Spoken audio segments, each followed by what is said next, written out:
I'm gonna take 10 minutes to kind of like talk through with Jamie around this topic. Jamie, you can introduce yourself. I've kind of already told everyone what a badass you are. And so super casual. And for anyone who isn't here, we will be having it in our learning management system. So those who are on vacation right now, there's a bunch of people, they'll watch it like this week or next. So Jamie, short intro, and then we'll go straight into managing creatives. Hey, Jan. Yeah. All right. Hey, everybody. So I'm Jamie Roberts. I own a company called Rock That Creative Job that I founded in 2020 after I was laid off from being the head of creative for kindergarten education. My career spanned 20 years, and I worked in all different environments, agency and in-house, nonprofit, large and small, different sectors, all the things. So in 2020, I wanted to help people that were really struggling because I wasn't the only one laid off. And I felt like I needed to do something more that had more impact. So I started working directly with creatives, and that was amazing. I was helping them with just getting themselves back out there, their resumes, their portfolios, figuring out how to talk to people, how to sell themselves, how to explain what they do. Because a lot of people, as you guys probably know, people were laid off and they didn't expect to get laid off, and they hadn't interviewed in like 10 years, and they're just kind of lost. And so I felt like I really wanted to pay it forward. And that's like sales has always been something that's come really easily to me. And so I thought, okay, well, this is a great way to help people. So fast forward a few years, and I realized that there's on the other side of the people hiring are also struggling because they're not sure how to assess creatives, how to manage creatives, what kind of growth path, what kind of like introduction, onboarding, how to just really get to know if this person's going to be a fit or not, so that they can increase their retention. And, creatives get bored, and they're sometimes dramatic and all of those things. And so I started to connect with hiring managers around this, because my vision is that, like, if I can get the creatives like ready to explain how they do what they do, why they're great, and then the hiring managers know the questions to ask, we'll have better alignment with hiring and managing creative teams. And so that means better output, just better morale overall, and less turnover, which is the worst part. So and having gone through that and managed so many different people and so many different levels, I recognize like how difficult it is to manage a, multidisciplinary creative team. And a lot of creative teams are big, but even if you have a single person, you still have to know how to, not make them feel isolated, or how to involve them in the right ways. And so I kind of took all my learnings. And so that's my goal, is to help the people hiring and managing, but also help the creative. So like, we kind of meet in the middle. And then everybody has a sense of like what's expected and what's going to be the recipe for success. So yes, so right. That's me. That's a little backstory. All right, love it. Okay, so my first burning question is, so here at Skill Time, right, we are helping people, put in processes and systems and helping them with their operations. And usually to creatives, these words are like nails on a chalkboard, right? Like, oh, like, like everyone just like barfs a little bit in their mouth. So how do we, sorry for those of you who are eating, sorry for those. So like how, and like my whole thing is that the structure will actually give them freedom to do the things and the creative projects that they want, right? Like, like there's light at the end of the other tunnel. And what do you think is like the best way to explain that, right? So that it really lands for a creative, so that they, especially if they are like, not having it, there's no buy-in. Like, like, why are you now making me put stuff in a project management tool? Like, why are you making me like, track my hours? Like, why are you taking away my creative freedom? Right? So yeah. Yes. Well, so it's basically like any sales structure, right? You have to talk to them about the things that are important to them in order for them to care. Because what happens a lot of times is, creatives, a lot of them, they don't want to think about any other processes. They just want to be told, okay, this is the brief, this is what we're trying to accomplish, and you go into your magical land over there and you come up with a thing and you come back. And a lot of them really like that. They like that like solitude and that working with the team, and they don't want to do any SharePoint, any of that, any, you know, workflow, any of that. It's just process is not generally one of the better skills for creatives. It's, you know, it's more analytical, and that's not the part of the brain we use for, you know, developing those concepts and the creative ideas. So really, I've had to do this so many times. I've built teams that, you know, were non-existent, and it's like, oh, well, how do we figure out the revision cycle? Like, what is the stakeholder review process? Like, oh, I don't know. You know, we had to figure that out together. None of them want to do that. So it was always kind of on me.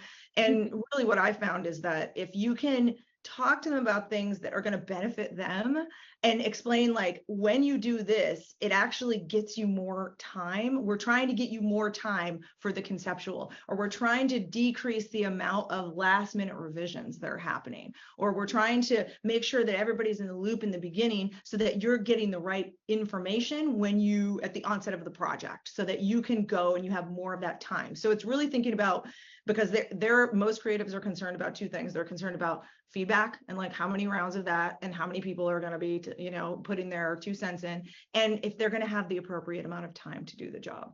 So if you can talk to them about any procedures or processes that are changing and explain the benefit of that to them and relate it to one of those two things, they will probably, they're not going to be like, oh, great, I love SharePoint, because most creatives do not love anything Microsoft or anything like that, but they're going to understand that what you're doing this on behalf of them also, in addition to the rest of the team. And it's not like you've forgotten about them, because a lot of creatives feel forgotten. They feel like they're, you know, they're not speaking the same language as a lot of the other people in the organization, like you said, ops and, you know, all the other sort of managerial processes. So just making sure that you're focusing on the thing that is so critical for them, which is that time and that, you know, that knowledge and that feedback, and you know, knowing that like you're not going to have 27 people weigh in, you know, at 4:30 on a Friday. Like, you're trying to prevent that. So if the process is built to prevent those types of things, or just to streamline, like, we all know that's a benefit to them. So focusing on that is a little bit easier. It's easier to sell it that way. Than just like, hey, now we have an extra step, because they're like, oh, they see it as, okay, well, that's less time I have now. But really, it's not. We all know it's not, because once it gets rolling, then that's a thing that, you know, that's no longer a hurdle. So, but yeah, that's been my experience managing and doing this sort of thing, where, all right, you know, now we like be selling. Always be selling, even to your employees. And so, okay, cool. What about, so talk to me about the creative diva. And I know you and I see your eyes. Okay. This, and you know, Jen, and this happens in programming a lot too, like the programming diva. I'm actually one of my highest billing people, who's an architect, like does great work, will not enter his time. And he made a solid commitment to me that he understood and he was going to, and he broke that commitment. And I'm about to fucking fire his ass. And it's a big impact on our business. No. It's not an easy decision. He's not putting his billable hours in. He's just he's just not recording his time. So we're in a cash flow thing where we're looking at how our cash is working. We're looking at it every week, and it looks like we just made 6 sales and we have the same number of billable hours. WTF, right? And then I find out, after we made the decision that we're doing investment was made yesterday, and I find out today he just hadn't fucking entered his time because, you know, he couldn't fucking be bothered. Yeah, there's that. I'm like, I don't know. I am. Right, I mean, so you're here. I am paper thin. Yeah, a little level of letting him fly in the fucking wind. I'm so pissed. And he is good at his work. So the whole primadonna diva thing. Yeah. Totally curious. And maybe you can find a way for me not to just smash his goal to tomorrow. No, I know that feeling. We're feeling it. We're really feeling it. So I was giving you a theoretical. Jamie, here we have a practical example of what I am talking about. So, and I think there's different steps, because you and I have kind of talked about this, right? About like what do the creatives need so it doesn't get to this place, and then like what does this mean, when it is in this place, like reactions. So if you could talk a little bit about this, and I know we could probably talk for like 5 hours about this, but kind of our top takeaways for how to prevent this, how to manage it, right. And then what do we do?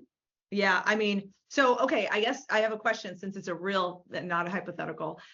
Was he made aware that this was part of his process when you hired him or started him on whatever projects that he's working on? And so we started him a long time ago when we didn't have this process. Oh, And he is a contractor and wants to move to an employee. And I said, this is only going to work if we do this. So I had a conversation with him in July, and we reviewed this, and we reviewed how we need to execute as a Tiger team, that we need to be able to give him the right support, that we need to know what talent he needs to support the different tasks. Like, we went so that he can do his design work and other people can execute and see, and then see whether or not they got the criteria right to see if it works. Like, I did my best so far to enroll and enlist him, and he said he agreed, and nothing happens. He didn't do it. Yeah. And when I said, help me understand why we had this agreement, help me understand why the agreement is not met. And he said, well, it's hard. And then I had a thing. And then, it takes too long to enter time. And I have to make dinner for my wife. Yeah. There's always a reason, right? It doesn't matter. And I'm like, yeah. You're like, I don't care. I mean, essentially it impacts the business. And I think, I honestly think a lot of creative people, and I've run into this, they don't understand the operations part of things, right? They don't understand the finance repercussions. They don't understand that if you do this thing, the dominoes fall, and then eventually someone over here gets screwed. And because they're so focused on their one part of the process. So what I've had luck with in the past is, letting people know, like, this actually has an effect on the business that's a negative, and it is negating all of the hard work that you've done on XYZ project over here. And I know you want to focus on that, but unless we do this part, we actually, like, you can even mention cash flow, like, this impacts the business. And so your positive impact, but this negative impact of not knowing what your hours are, not being able to calculate all of that, they cancel each other out, and we can't have that. So we have to have a full positive impact from you, because the negative impact is starting to overshadow the positive.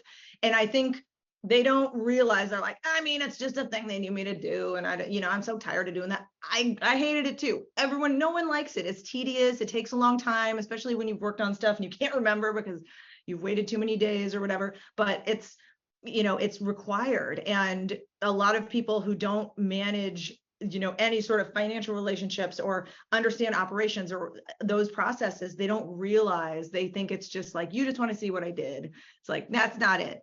Like, that's not it at all. Like, it's a projection component, right? So, letting them know that, like, you're doing amazing work. This part is actually negating what you're doing. And so if you don't feel like this is, you can be all in, we need you to do both parts of this, because it's the only way that what you do for us works. And which is the truth, because you just can't have someone out there doing all this work and then you have no record of that. And you have no, you can't forecast, you can't plan, you can't figure out, like, who to bill and for how much. And I mean, that's crazy, right? But they don't see that. Their part's done when they send the file. And so it's creating that transparency of, like, this is what happens when this doesn't get done. And it's a nice framing, saying that this positive impact and this negative impact, because it's already a both right. exists. Right. And then you're like, and together, this is our experience of it. Exactly. That way, it's like he's also seeing it as, like, this is half and this is half. This is not all and this is a little piece. Like, for you, it's 50-50. And for him to do all this great work and then cancel it out because he can't do the other part, that seems ridiculous. And like, I've even said, like, I know that's not how you want to show up because you want your work to have impact. And right now it's not, because it's being canceled out by not doing the required whatever. Right. Oh, that's a great phrase. I know Yeah. this is not how you want to show up. Yeah. And it's like, because you're assuming the best, right? And that's always the way to go. Like, especially creatives are very sensitive, and he may go cry later, even though he's probably not showing it.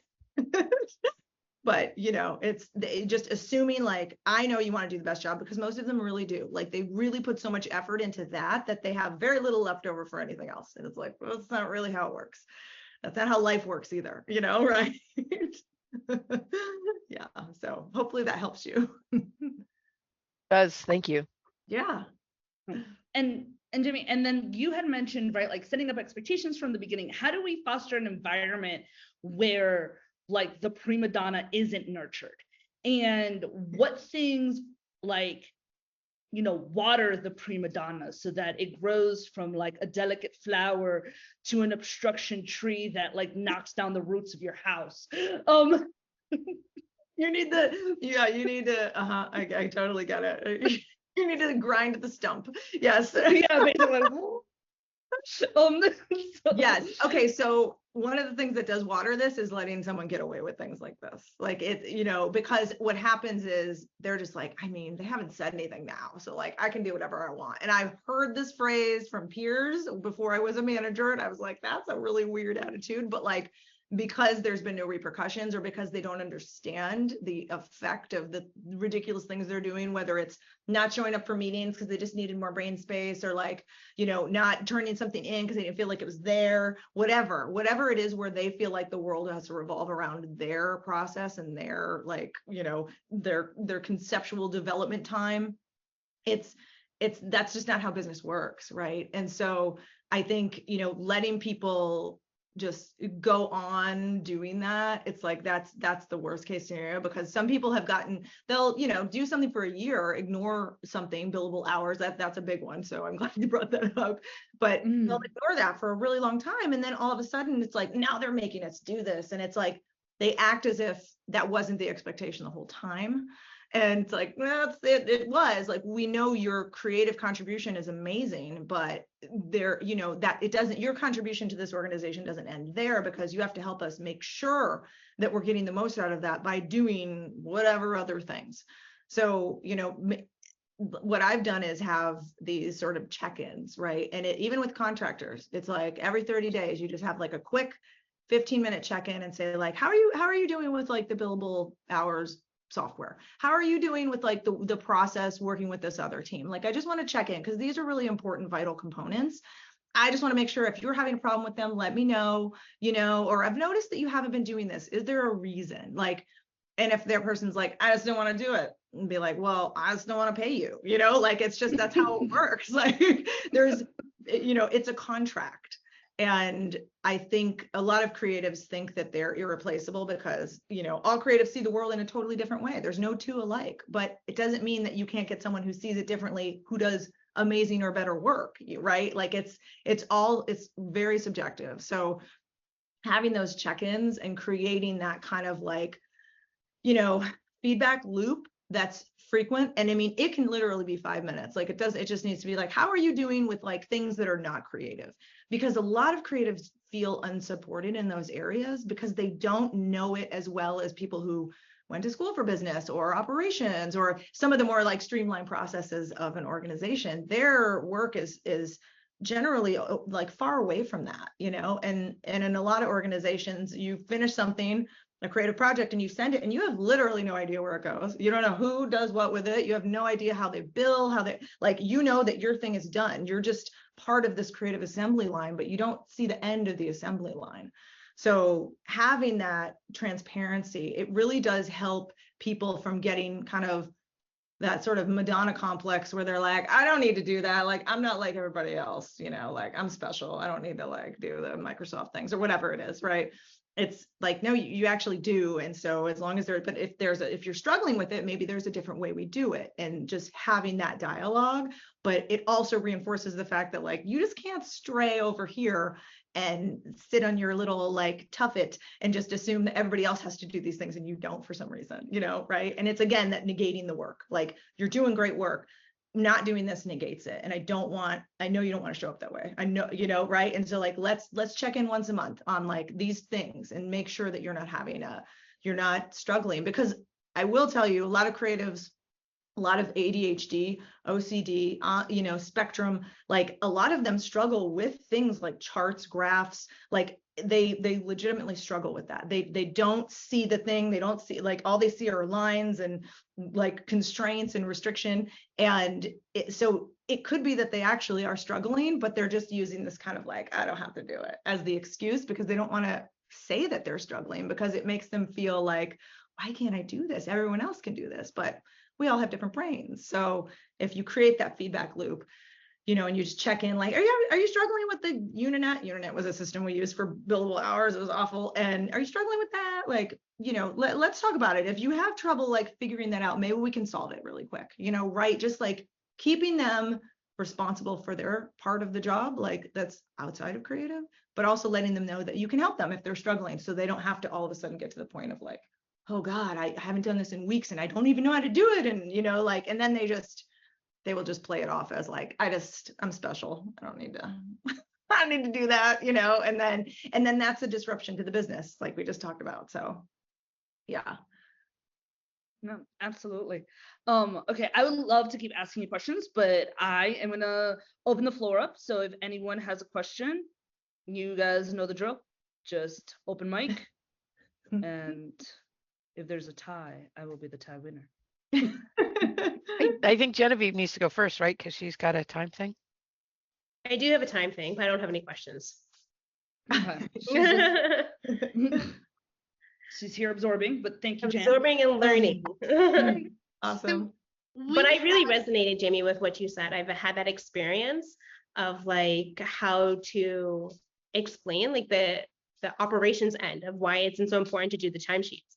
And they're like, it's not that big of a deal. I'm like, but it is. Like, you can't see how viable, like, if you want to continue to get paid, we need to know what's happening here. Right. If we don't get paid, you don't get paid. Like, exactly. It's like, I'm just trying to help you out. Like, I also want to make sure you get paid, and this needs to happen. And so, yeah, I just related to that. And then I also felt like, oh man, this would have been so helpful when I was like really in the midst of it, of like how to better phrase it, of like, yes, and this is, you probably don't want to show up this way, but this is how you're showing up. I think it's such a beautiful way of phrasing it. Because I think after, at least in my experience, like after months of it, it's so easy to get frustrated by it. And it's so easy unintentionally, like there's so much clearing and there's so much you can do to be like, okay, I'm not going to show up in this way. But eventually, after like 6 or 8 months of dealing with it, it's like, guys, it's totally such a perspective of saying it. So I noted that down. So if ever it comes up in the future, I'm like, I know how to phrase. Yeah, totally. Good. I'm glad. Great. Glad to help you. Yeah. Managerial scripts are huge. Yeah. Shasti, do you have a question?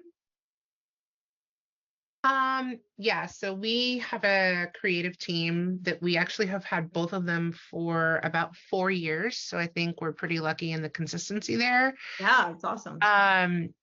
And sometimes they do amazing work. And then sometimes we get into this phase where they're just kind of like phoning it in, where the designs are and like maybe not even following best practices. And I don't know if it's because they're too busy shifting back and forth to too many different things, but giving feedback on creative projects tends to hurt feelings quite a bit. Yes. And so it's navigating that and trying to get a better design from somebody when we know they can do better. Yeah. But they're like, oh, hey, I did this.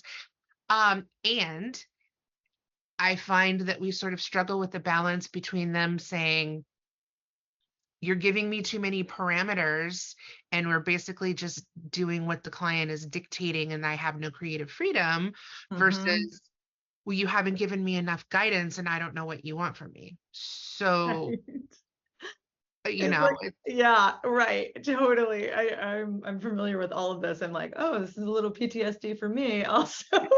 Because like I had to learn these lessons too, you know, early on in my career. It was like, I don't know what to say. Like this isn't enough, but it's too much. And like, you know, right. You just don't know. But so, okay. So the first part of your question is interesting to me, or description. So you have people who like, sometimes they're killing it. And sometimes you're like, I mean, this feels like you just like copy and paste it, or right. Like it's not there. It's not like their full like expression, their full what you know they can do, right?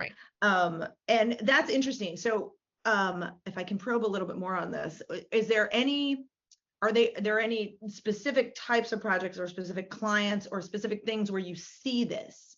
Or is it just like totally random? Like sometimes it's good, sometimes it's not. I've seen it on a couple different types of projects. I've seen it on a website, like page design, but I've also seen it in some offline material. Like we're trying to do remarketing postcards right now, which is a whole different thing. And the person who has normally done more of our graphic type of designs has just left. And so now we have these two guys. One is more web design, one is more dev, but they both do both. And this is not as comfortable for them, but yet still it's some, you know, basic design principles that they use every day, and just like building a website, like the postcard, because they make us ads for social media, and like it's not that different, right? We're applying the same general things. Yeah. And it's just like you know, there's really dumb things that are not happening. Like, you know, like if we have a landing page and they don't put the mobile, or they don't put the phone number on the mobile version at the top, like those are some of our best practices that just are not even getting done. So there's almost a bit of like laziness, it sounds like, where they're just like, oh, we forgot it. I mean, yeah, right. Like, oh yeah, okay, things are dropping off.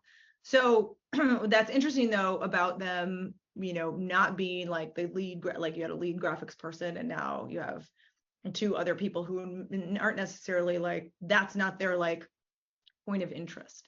And a lot of times that this happens in creative teams where like, you know, someone's lost who is like the person that does all of these things, and then everybody else has to pick up the slack. But there's two things that can make creatives like just kind of loose with their work. One is that they don't find it interesting and they feel like they have to do it, but it's not really what they want to do.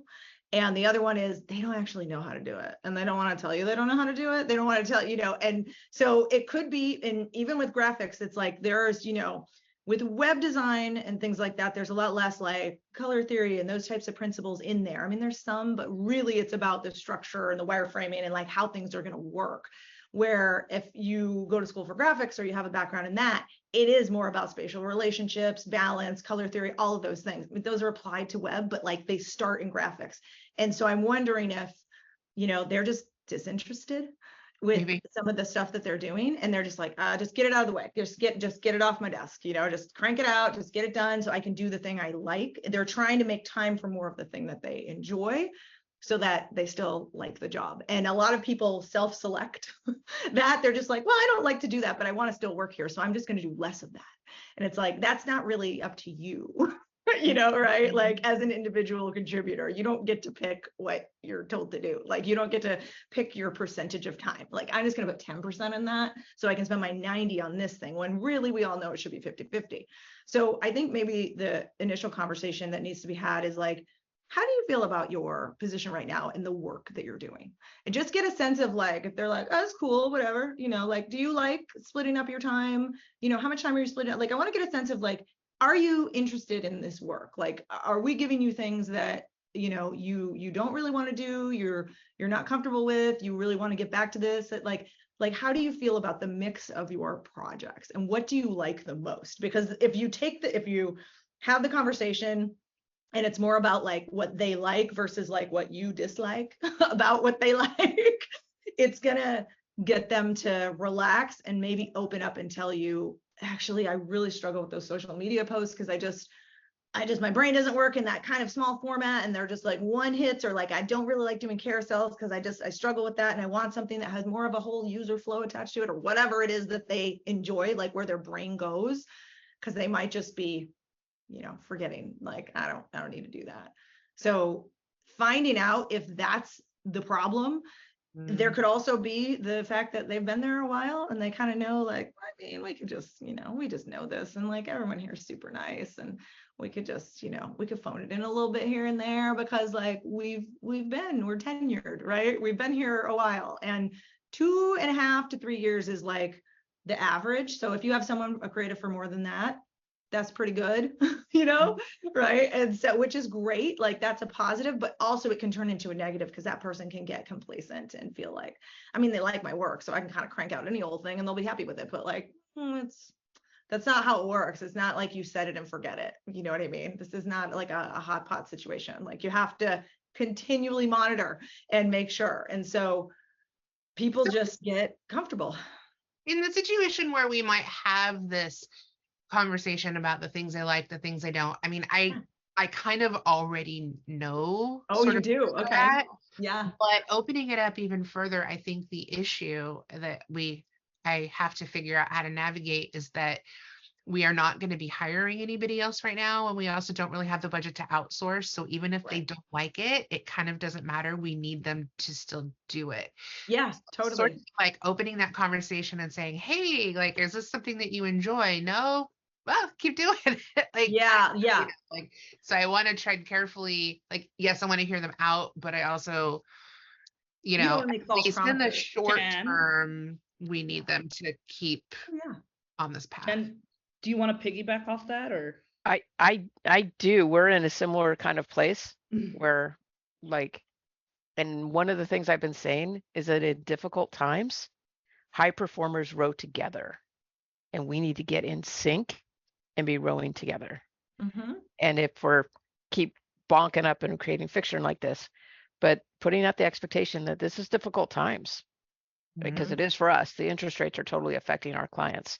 Yeah. Our clients in California have an 80% reduction in sales across the board, according to industry standards. Oh my God. We've had 4 go bankrupt, right?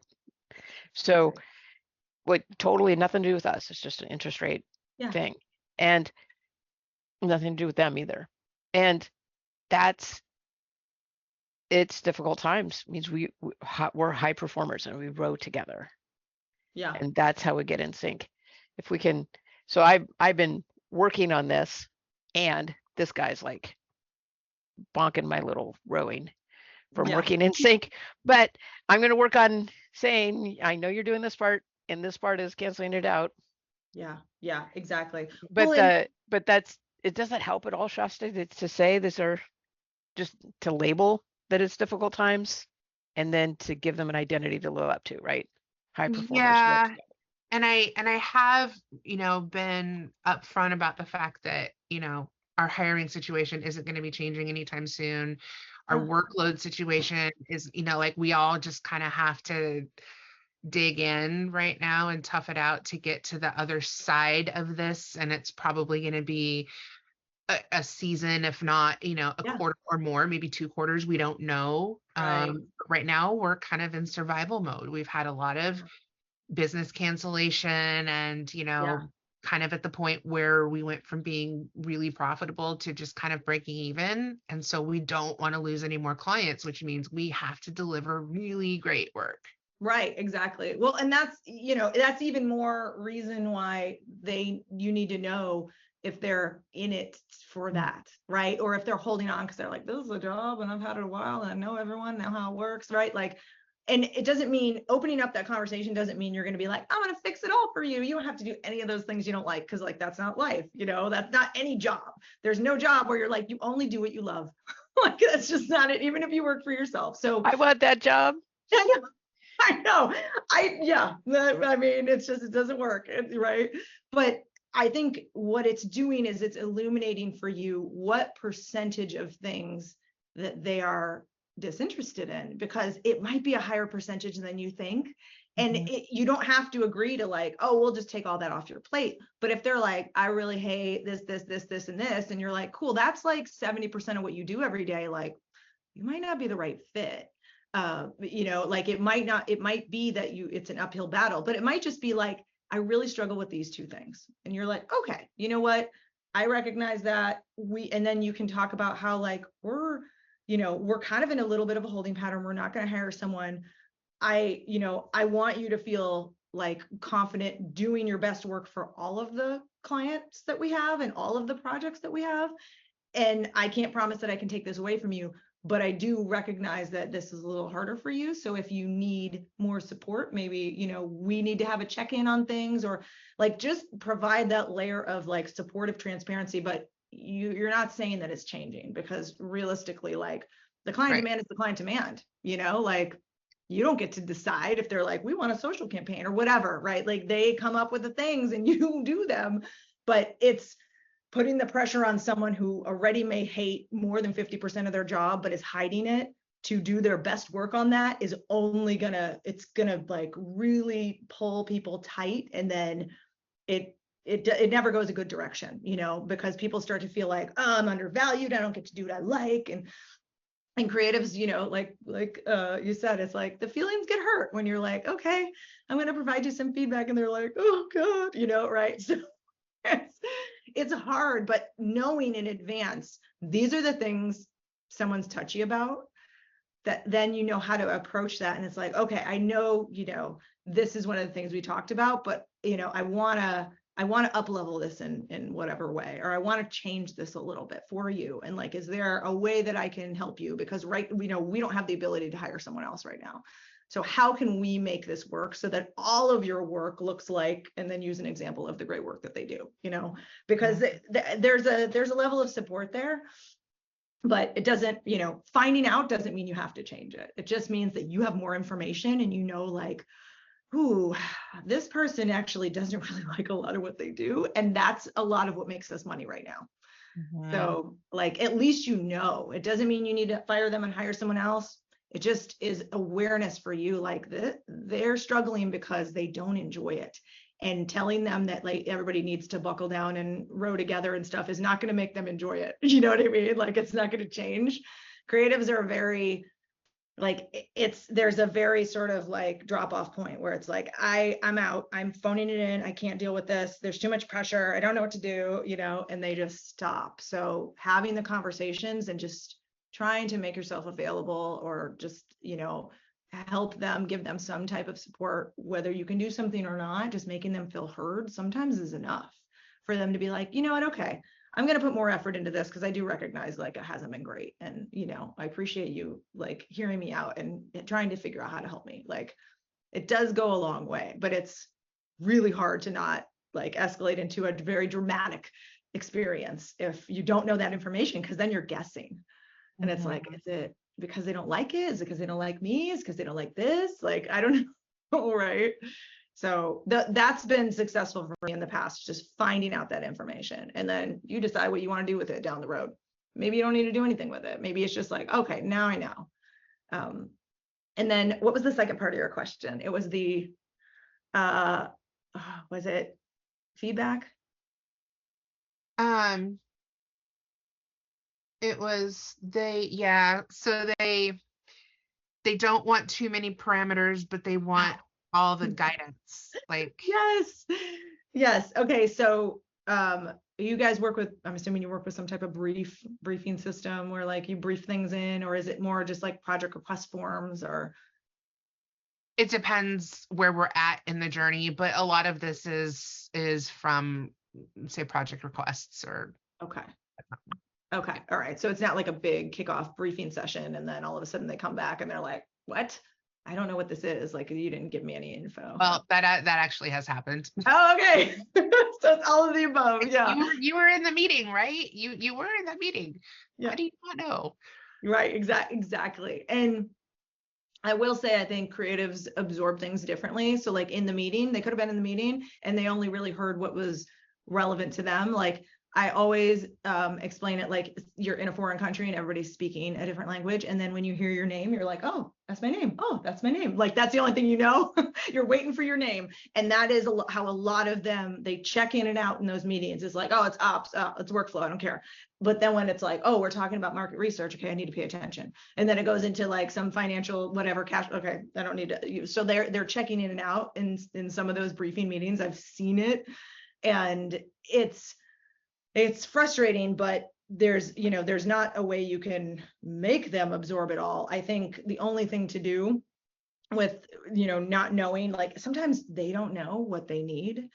And it's like, it's the, I'll know it when I see it. And I always tell creatives, like, don't be your worst client. Don't say I'll know it when I see it. Like, give instructions, tell people what you need to be successful, because if you don't, they're not going to know, And so that maybe is another conversation to have, like, okay, so is this enough information for you? Have you gotten what you need to get started on this job? And I don't know if once you kick it off, you have a loop back where you're just like, just checking in, want to make sure you have enough you have enough like background, enough whatever it is, enough context. And how are you feeling about this? Like, are you feeling good? Like you have everything and you can kind of go, because then the billable hours start, right? And if they're wasting those and just kind of spinning their wheels, you're just like, what happened? We just, you just billed 6 hours and I don't see anything. And then they're going to tell you, oh, we had too many constraints and we couldn't figure this out. So that feedback loop is super important, but I mean, it's a hard nut to crack, because a lot of them don't really know until they get into it and they're like, oh, well, how do we do this? We don't have that information and we don't know what the competitive analysis is or whatever it is they need to like come up with something that's different. And it's, it's checking in. And so I don't know if you have like PMs or, people that are managing like the specific request processes, but that goes a long way. And just like, do you need anything? And it's like, no, I think we're good. It's like, okay, great. Because every project's going to be different. Like there's never a one size fits all, but just that check-in, because they might be like, actually, yeah, we're struggling. We don't have any images, or we don't have any, like any knowledge of like where this is going or whatever it is, and they may just sit on it, because creatives are generally not the most proactive bunch when it comes to asking questions and trying to get answers and trying to like make themselves seen. They don't really like that. They want someone to feed them the information and then they do their thing and they pump it out, And so if you can have someone just like, hey, just checking in, make sure do you have everything you need? Have you read the brief? Are we good? The project request form, does that feel clear to you? Like, okay, yeah, like, because then you can go back. That's an expectation that you just set. So it's like, okay, I checked in with you. You said the brief or the project request form was good. And then 3 days later, you're like, actually, I don't have anything. It's like, but you told me that it was good. So like, we need to figure out a different solution if you feel like you're not getting what you need, because you're not sharing that with me and I can't help you, and I want to be able to help you do your best work. But unless I know, right? So that way they know they need to tell you when something's not right. They need to be clear up front and not wait till the 11th hour when they turn in something that's like half baked and is not going to be awesome for the client to see, that is the way that I've like been able to get around this, because everybody's personality is different. And, sometimes people are a little more sensitive, but if you can create that feedback loop, they won't feel weird about coming to you, because like I said, not proactive. Very few creatives are like, I'm going to go find out why this is like this. It's like, no, they won't. They will just sit there and hope that it comes to them and work on something else. Right? No, you're nodding because yeah. And it's like, oh, I don't know what to do with that. I'm going to put it over here, and that could be the phoning it in thing too. Right? You're phoning it in because you're like, I don't know what to do with this. I'll just like throw it together and hope that it's fine, because I don't want to be proactive and ask all the questions I need to ask. So if you can kind of like just ask those questions, I mean, literally like a 30-second, like, hey, just checking in. Are we good? Do you feel like you can move forward? Do you feel like you have everything? Do I need to get anybody to give you any other information or context? No? Great. Okay. So then we can expect that this will be done by whatever. Awesome. Like that's really it. And if you get them on that track of like knowing that you're there to support them, like they can come to you and ask you a question, or that, they can feel comfortable speaking up if they don't have everything they need, then at some point it will get easier for them to be like, okay, so I think this is missing a piece, because a lot of times creatives are they're self-conscious of not knowing things. They don't want to look like they don't know. And so they won't ask. And it's like, that doesn't work for anyone. That's like a no win for everybody, right? Because the work sucks and then you feel bad and then your manager's mad. And like, so yeah, so that's the thing that's helped me overcome that, is just those check-ins and setting, because then you're setting that expectation. Yeah. So hopefully that will help you a little bit, just uncover some of these things, right? Like dig into it, because I mean, knowledge is power. You don't have to do anything. You just need to know, right, what you're working with. Because if you're trying to get blood from a stone, like, you know what I mean? That's too much energy that you're spending on this, when it's like, I could just figure it out and know, and then I know this person is just not really in it to win it. I can only push them so far, and that when we get over the hump, maybe we'll replace them or whatever. But at least and you're not like, why won't you do your job? That's a frustrating place to be. Awesome. Any other questions? Kristen, Mark?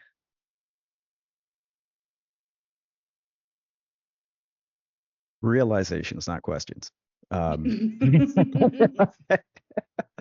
Like, are we talking about work or relationships? Huh. Yeah.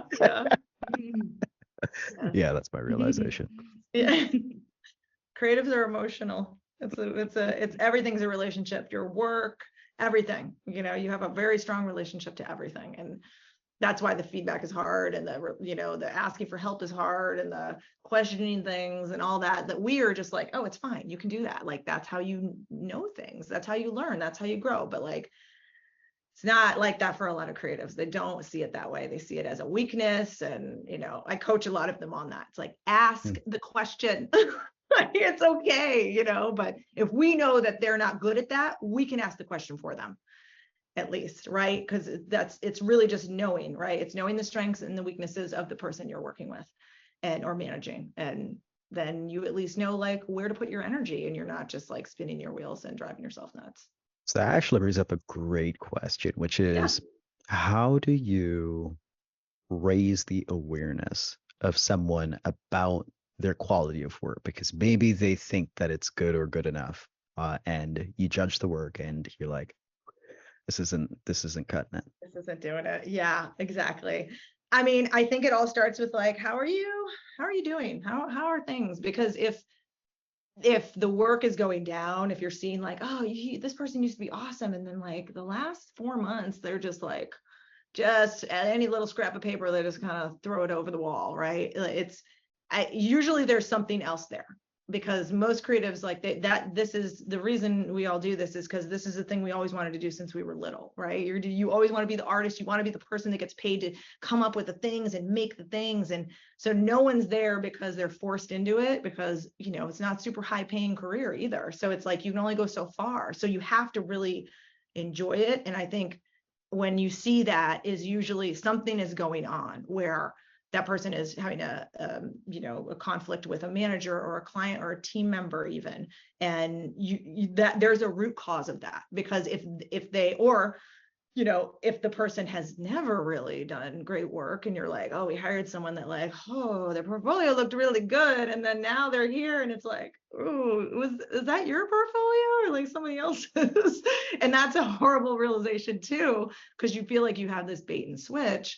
Like, just having those conversations with them about their work, and like, what is the type of work you really love to do? Like, what energizes you, gets you up in the morning, and then just having that honest conversation around like, okay, so the last few things that I've seen, like, I feel like I know you, and I know your portfolio, and I know that you have so much talent, and I don't feel like you're, this is coming across in these projects. Like, what I've seen of you is really impressive, and I don't think you're showing up how you want to show up. And is there a reason for that? Are you struggling with information? Are you struggling with team members? But like, assuming that they want to do better, and that, they're like, what you saw is what they're supposed to be doing, like, it's going to help, ease them and let their guard down a little bit. So maybe they'll tell you like, yeah, I don't understand this thing. Or like, whenever I work on that project, I have the account manager, and we just don't get along, or he doesn't give me enough information, or whatever it is. Like, something's going to come out that will help you understand why the work is either not as good as you thought it would be, or like has kind of dropped off. Because it's rarely the creative person. There's always some other root cause, because they would love to knock it out of the park every time. Like, that's everyone's goal, because we have a portfolio we have to put it in. And if it sucks, that means we don't have a representation of what we've done. And so every creative is worried about their portfolio. What can I put in there? I want it to be really good. So every project they want to be really good for that reason. And if they're not, something is wrong. And because it's no one's goal to have a portfolio full of mediocre stuff, you know, because that's not going to get you to the next job, the next level, wherever you want to go. So there's got to be a root cause, and it could be something as like a process. It could be the billable hours thing. Like, I spend so much time on this and I can't get the time to do the work. It's like, okay, well, let's figure out how we can streamline this. Maybe there's a way we can do this, you know, maybe there's some way you can be helped so that you can spend more time on the work. Like, there's a reason. It can be a conflict, a time constraint, like confusion on how to start a job or like what to do, or, you know, right? But there's always a root cause, because creatives, I have yet to meet one that wants to do crappy work. Like, it's just not how they are, you know, it's not how we're built. So yeah. So it sounds like then a bit of empathy plus 5 whys to find the root cause and then go from there. Yeah, it's total empathy, and just like, because you have to find that root cause, otherwise you're not going to know what is really going on, and you're just going to assume this person's lazy, and maybe that's not what it is. I mean, some people are lazy, but like, you know, right? Like, you hired this person, you worked with them, and you're like, all of a sudden you're lazy. Like, I don't know, laziness just doesn't just show up in like, not in relation to something else, you know? So yeah, So but it's like, don't that's worked for assume me. intent. Okay. What's that? I was just like reflecting, just kind of internalize it. So it's like, don't assume intent. Yeah, right. Yeah. Exactly. There's always a reason. It's like when kids have like tantrums. You're just like, what is really the problem? It's not just you wanting to like pound your fists and like get attention. Like, is there an issue? Do you feel left out? Do you feel isolated? Is no one paying attention to you? Like, something's happening. And like, these are creative tantrums. They're low key tantrums that we all have to be aware of. But that's what they are. They're totally like, when people are like, just send this in, I don't even care. It's like, that is a tantrum, a low key tantrum. So like, why are they having it? You know? Yeah. Super helpful. Jamie, best practices for managing like a feedback pipeline. Now, so, and what I mean by that is like, clients not great at giving creative feedback, right? Like, that's usually not what they're good at. Yeah. Right? Like, most people are not great at giving creative feedback. Oh yeah. Right? And then you might have an intermediary where there's like a creative director, maybe it's a manager, maybe it's a project manager, maybe it's an AM, right? Yeah. And then there's the creative. So, you know, and this could be like done on onboarding, like whether it's training clients on how to give better creative feedback, or training your team on how to like translate that feedback. Yeah. How do we, like, best practices for dealing with this kind of creative feedback pipeline, if it were, or maybe there's a better term for it. I don't know. Yeah, no, totally. I mean, you know, that's a struggle for most people, most places, because there are all these levels, and it's like, oh, then this person needs to see it, and then it eventually, sometimes it gets watered down, so you're actually not really getting the clear feedback, because someone has like oversimplified it, and you know, you're not quite understanding it. So yeah, there's all kinds of like pitfalls to the creative feedback pipeline. But one of the main things, I think, is understanding how your team can, like, how they prefer to receive it. Like, how do they internalize the feedback? So is it like, you know, just getting a read on like, do you prefer to have the feedback sent to you and then you look at it and then we have a discussion? Do you prefer to sit down and we talk it out? Do you want someone in the room who is a subject matter expert? Do you need me to connect you with this person so that they can create clarification for you? Like, all creatives are different. So sometimes what works for one is not going to work for another. And, you know, so say you have a practice where you're like, okay, we get the feedback, it flows through a few people, the AM or PM, you know, kind of like synthesizes it, and then we just email it, or we put it in a workflow tool, and it's like, okay, go in and change all these things, whatever. not all creatives are great at like understanding the big picture of why those changes were made. And that's when the hurt feelings and the drama queen stuff can sometimes happen, as you guys may know, because it's like they keep making edits and then they're, all these little edits keep coming in and it's like, they marked it up again, like whatever it is. They feel like it's never ending and they don't know why they're making the changes. So having some kind of something in there, something in that workflow where there is clarification on this is why.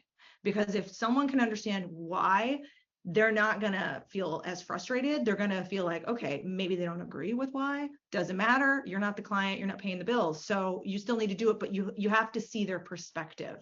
So like creating that transparency around, okay, they want to change the background.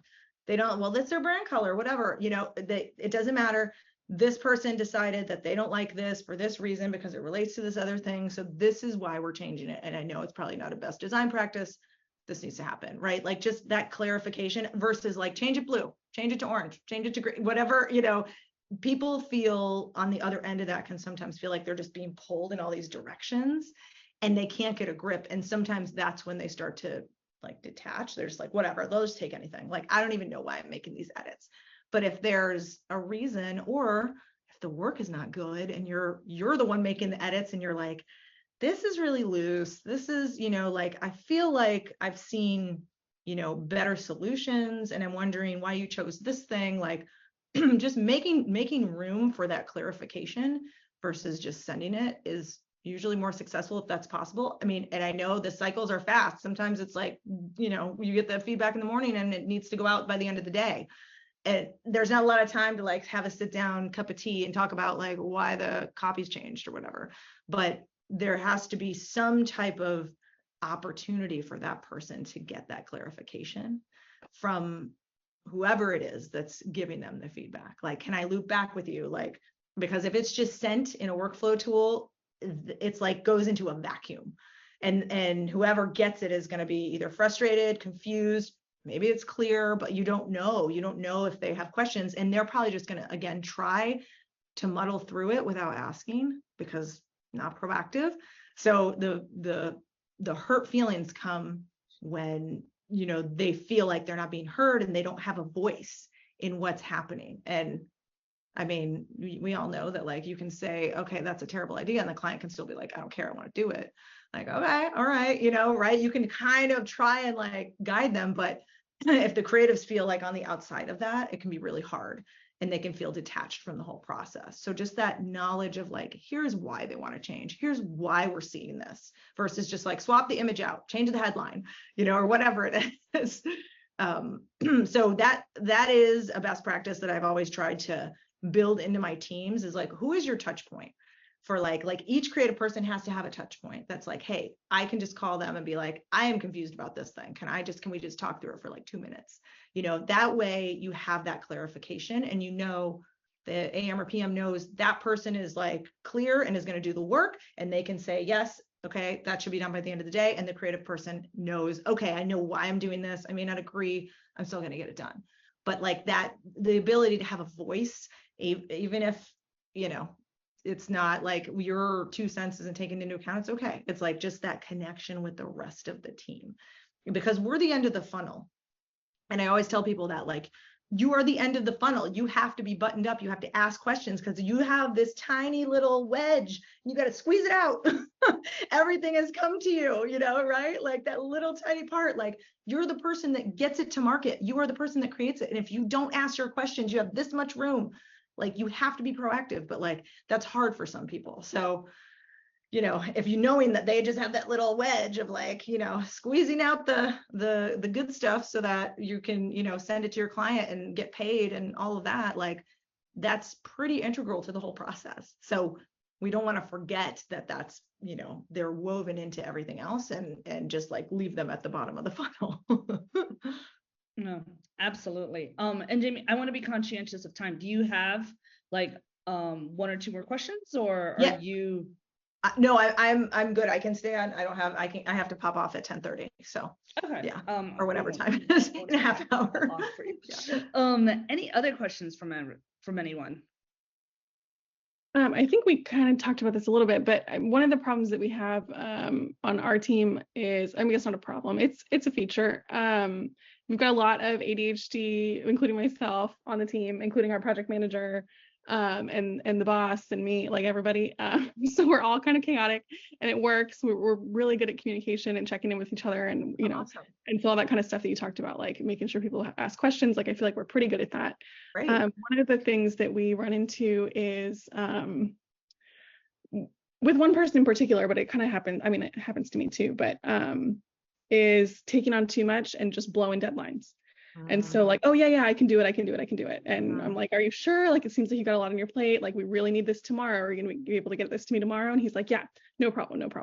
And then, it's tomorrow passes, and then he's like, I'll get it to you, and so like, I don't know if that's necessarily a creative thing in particular. It's just sort of people. But do you have, I guess, recommendations for how do you manage that sort of like, I don't know, that hero mentality of like, yeah, I can take it on, like I can do everything, and like, you can't, dude, like Totally. what's going on? Yeah, totally. And I think this does exist in the creative world a lot, maybe a lot more, because a lot of times the projects, if you're estimating hours, say, and it's like, okay, well, give us an estimate for how long this will take. It's almost never right, because like there's so many other things that come in where you're like, oh, I didn't think about that, and now I have to contact this person, or oh, I don't have any images, and now I have to source that or set up a photo shoot, whatever it is, right? So sometimes it's just the overconfidence that you've like this, successfully allocated your time, and you're like, okay, well, I said it'll take me 4 hours, so I can do that on Thursday afternoon. And now all of a sudden it's an 8-hour job because you haven't really thought through all the pieces, or things have come in. So that's some of why people, just miss their deadlines. They just blow past it. The other thing is that sometimes people they don't know how to say no. And creatives, they are the ultimate people pleasers, the ultimate, like it's just like, and it's funny because like, even with like, when you see poor work or whatever, that is not them. That's not who they want to be. They want to please you. They want everything that comes out of their Mac to be like the most amazing thing you've ever seen. Like, they really want to hit the mark on everything. And so if they're not, and then they're taking on too many things, that's definitely a conversation around, look, I know that you want to do amazing work, and I feel like you don't have enough time to do all of the work. And we need to have a conversation about what's realistic for you to take on, because I feel like you're putting yourself in jeopardy by taking on too much. And we want you to have that, like, nail all the projects, hit all the deadlines, right? We want to impress all the clients. What we don't want is you to meet half your deadlines and then miss half, because that doesn't make you show up well. And I know that's not where you want to be. And so it's like, okay, and just giving them that opportunity to be like, yeah, I think I say yes to too many things. They're like, oh, I don't know. Because a lot of them, if you say, hey, can you do this by the end of the day? They're like, uh-huh. Like, no thought into like, can you do it? It's just like, yeah, because someone asked them. And most of them will not be like, nope, I can't do it, because they feel like that's going to make them look bad, when we all know as managers that like saying no is actually the thing you need to do more of than saying yes. But when you're an individual contributor, a lot of times you don't realize that. You think you're there to say yes all the time. And so creating that awareness that like, you don't need to say yes to everything. What I need you to do is be honest about what you can actually do, because we can't have you missing deadlines. We can't have clients wondering where things are. And I know you don't want to show up that way. I know you want time for your work. So how can we figure out what your capacity actually is? And like, just giving them that opportunity to be like, yeah, I do too much and it sucks, and I don't sleep at night because I miss all the deadlines, and I feel like my work is terrible, and some things will come out. One of the things that drives me nuts too is this one guy in particular. He'll take like a week doing something, and I'm like, we'll check in on it, like, how's it going? And like, it's not a fire drill yet, but like, are you making progress? Like, you feeling good? And then it's like, oh yeah, I'll get it to you tomorrow. And then he doesn't get it to me tomorrow, but I don't really need it till the client to the end of the week. And then the end of the week rolls around, and he's like, yeah, I'm almost done. And then finally, like, I get somebody else to talk to him, and, David calls him up, and he's like, dude, we need this today. Like, the client, and he'll get it to you within 3 hours every time. Like, by the time you like really put the heat on, he'll get it to you in 3 hours, and it's fine. Like, it looks good. It's good. Like, it's good. Yes. Like, yes. Yeah. It's a lot of times people, the pressurized work scenario, and also ADHD, right? Like, that's like, you you don't like it's hard to like settle down and get to the thing you need to get to until someone lights a fire and you're like, I have to do this or I might lose my job. Right? Like sometimes that's the only thing that like can get you to focus, and it's either the lack of focus or the hyper focus. And so a lot of creatives try to balance those two things of like being kind of like unfocused, but also taking in and synthesizing the world, so that way when you are hyper focused, you can just like crank out your ideas. So it does balance out, but like, you know, running a business, you can't, that's unpredictable. You can't be like, I don't know, we'll just see when he feels like it, you know, just see what he feels like doing that. But having that conversation around capacity and like, I don't think this is how you want to show up. Like I want to make sure you have time to do great work because we love your work, but we can't be missing deadlines. So like, is there a way we can, you know, make sure that you're going to get stuff done? Like, and maybe it's a check-in meeting. Like sometimes I've found that scheduling like a 5-minute like review meeting, when you know that work needs people, if they see there's a meeting versus like, I just send it through email, or I just throw it up on the SharePoint site, or I just throw it in Asana, whatever, that like puts the onus on them because they have to talk to another human about it, and they don't want to talk to you and be like, I don't have it, you know, right?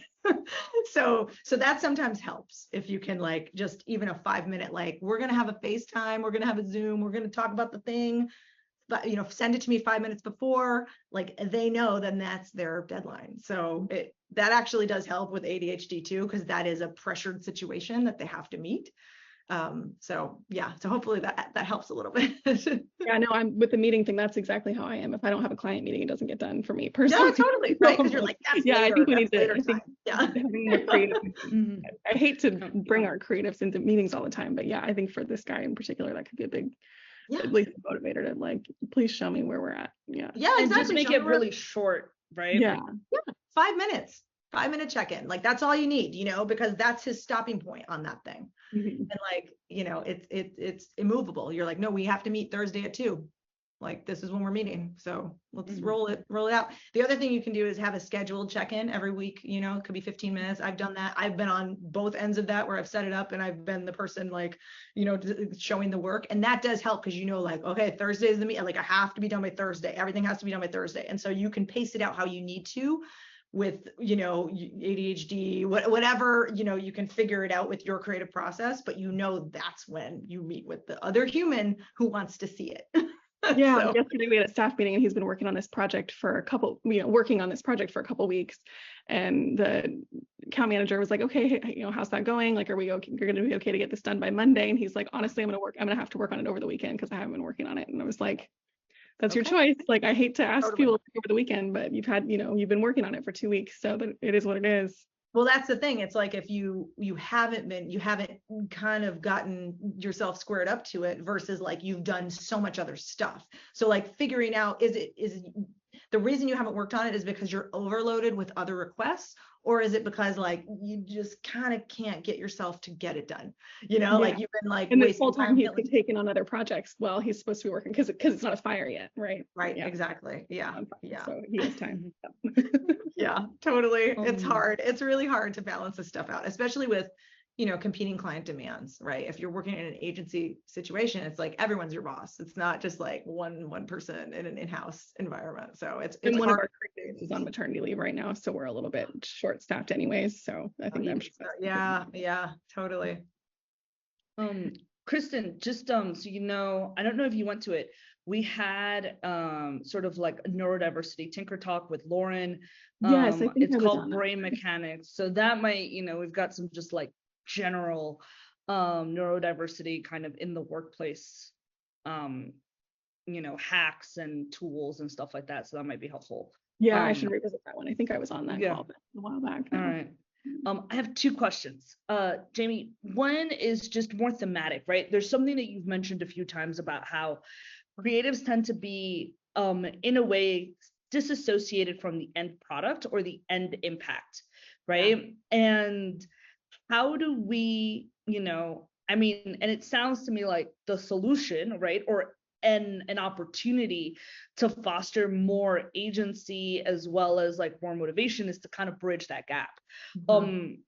And is that something that you see? Is there best practices for that so that they're not just kind of like feeling like they are in this creative assembly line and that they are making an impact, since As also, as you've mentioned, creatives tend to be so much in relationship with people and their work.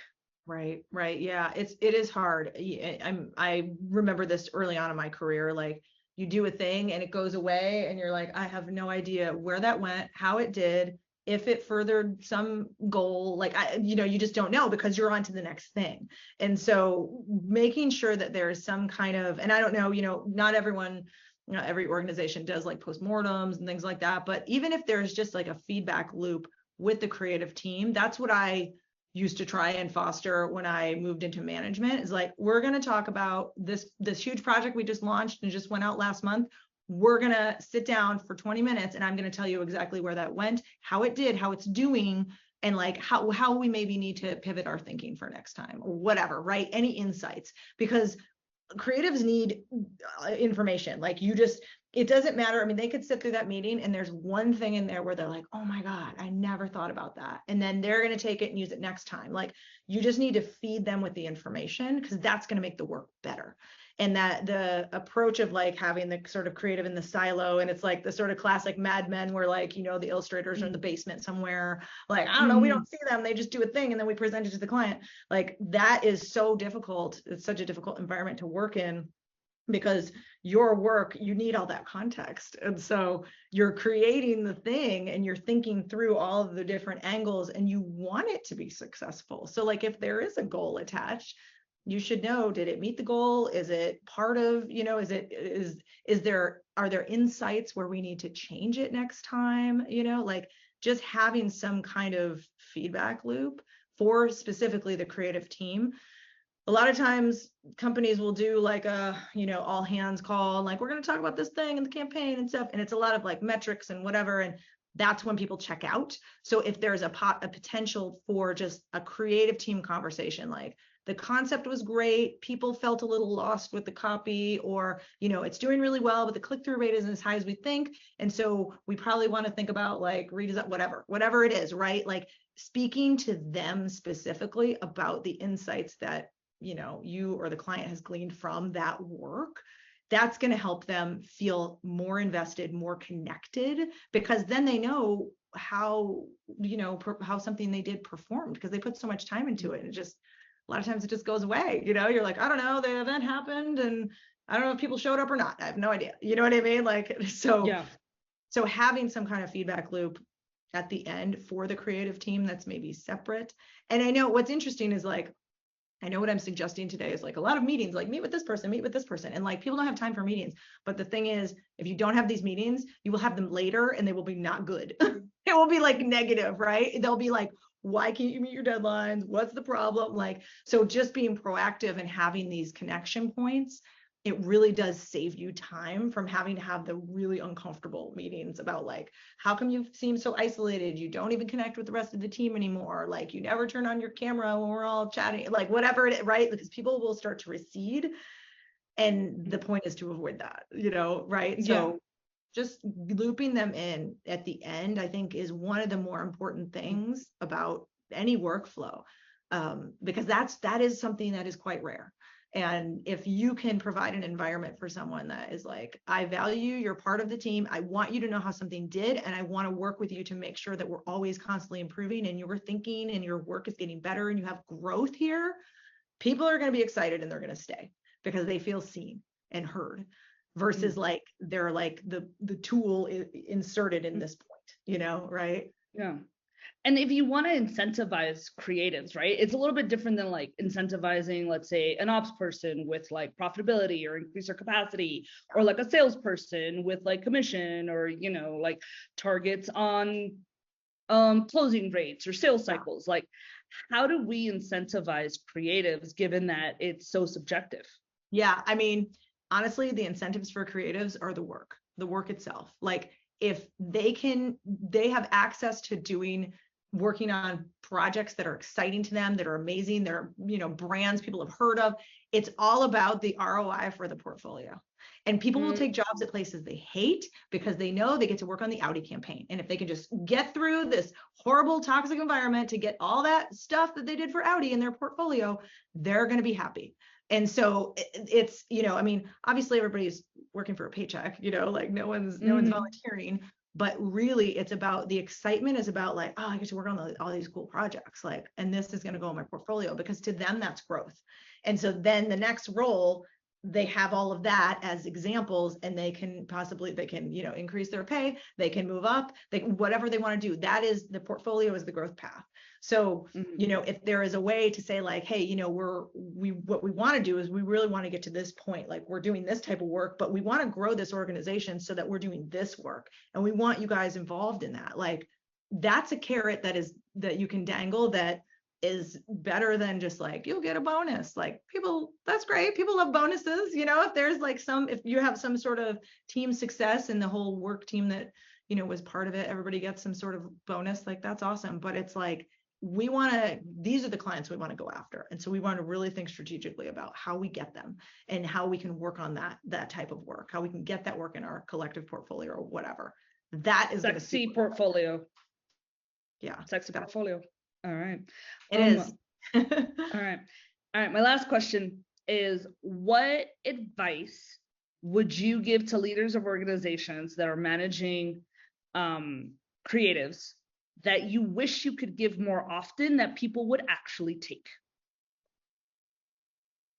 There's so much. Okay, let me think. So, honestly, I think the most important thing is to recognize that, just to have empathy for the fact that they don't think like the rest of the people in the business, that their brains don't process and work the same way.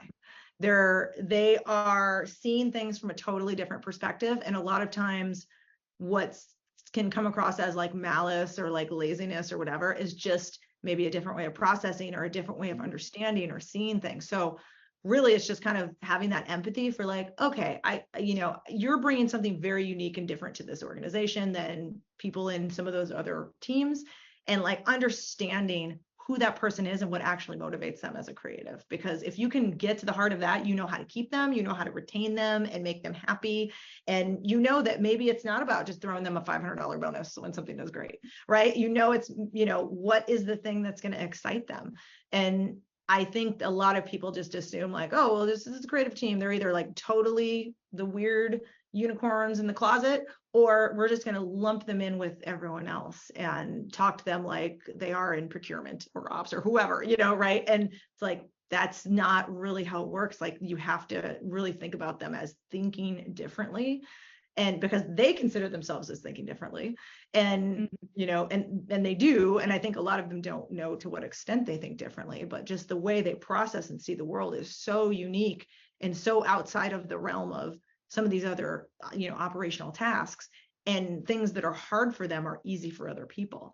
That's one of the things that it's like, why can't you do your billable hours, for example? Like, what is the problem? And they're just like, this system, I just don't understand it. Like, to us, it seems straightforward, just people who have done this, but it's not always with them. So just like really consider the individual when you have a creative team, because it's not necessarily just a team dynamic. It's like you have all these little individual personalities that are all different and see the world differently, and they're trying to gel, and then they're trying to gel within a bigger organization. And sometimes that can get fraught if there's not that level of empathy of like, I see you, I hear you, I understand you, and I want to help you thrive here, but I want you to do great work for us too, because that's part of the contract.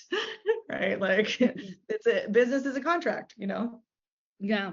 And it also sounds like there's a lot of feeling scripts, which managers tend to avoid, right? And this is a place where we actually can't avoid that. And being proactive about it will get us a lot more productive conversations than being reactive. And then we're dealing with people's feelings, like lots of them, as opposed to feelings. A little bit, yes, as opposed to little feelings. So totally, yeah. Okay, cool. Well, I want to thank you so much for coming through. And we are having our next Tinker Talk on the 20th of October. Nice. And that is, I thought we were having one before that. I could be wrong. The 20th of October, it's going to be on the future of search with the owner of ScaleNut. So nice. he's going to come to us. Yeah. And Jamie, you're invited if you want to come. We are also going to be having another Tinker Talk, which I will find in the calendar, on managing Gen Z. Oh yeah. So Jamie, you are also looking shocked. Yeah, that's actually great. I get a lot of questions on Gen Z designers. Is like, how do I rope them in, and Yes, absolutely. So I will. Oh, that one is on Friday the 27th. So we are having 2 next month. On the 27th. And then Jamie, if you want to come join us, I'll put you on the calendar. But yeah, Gen Z is it's a topic of lots of conversation. One of my designers is Gen Z. Yeah. The intersection, yes, especially as we're going into, austerity measures with tons of different companies right now. And how do we manage a particular generation that may or may not understand what that means? So that's a huge deal. So everyone, thanks so much for your questions, your time, and I will see you soon. And as a slight reminder, we are at the end of the quarter, so I will see everyone in Q4. Yes, awesome. Well, thank you guys. Great to chat with you. Thank you so much, Jamie. Right. And I'll email you. Bye. Okay, see you later. Bye.